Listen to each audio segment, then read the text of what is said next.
This is our overall suspended sculpture. The first thing I would like to just emphasize is, although it doesn't look like it because we worked really hard to make it that way, there's a ton of complicated engineering that's going into this piece. So the entire structure is suspended only from the center here in the middle. So there are no cables, no additional lines that are tied off anywhere. It's all central to the falls, which was really intentional because we wanted this to feel like a floating piece. We wanted all of the structure to be integrated into the visual components of the sculpture.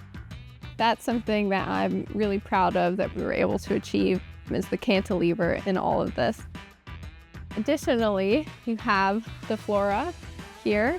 These are all native Tennessee plants local to this area. A lot of them too were also recommended to us and named by the local greeneries here in Donelson and the local nurseries about which plants are the most popular in people's gardens in the area, or even just along the greenway with the Cumberland River.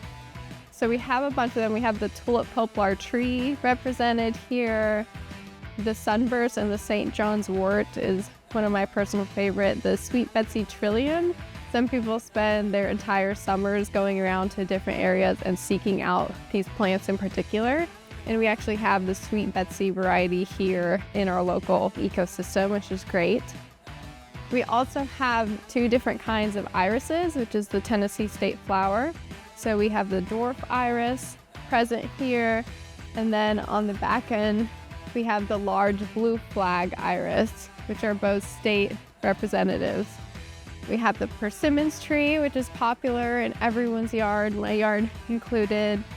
Our animals are still incoming, but the ones that we do currently have installed are our butterflies. So we have some zebra swallowtails, which is the state butterfly, and then we have some admiral butterflies.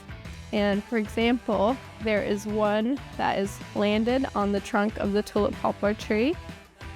There's also one here that is landed on our Sweet Betsy trillium. And there are two others throughout the sculpture that are hidden for young kids and adults alike to find.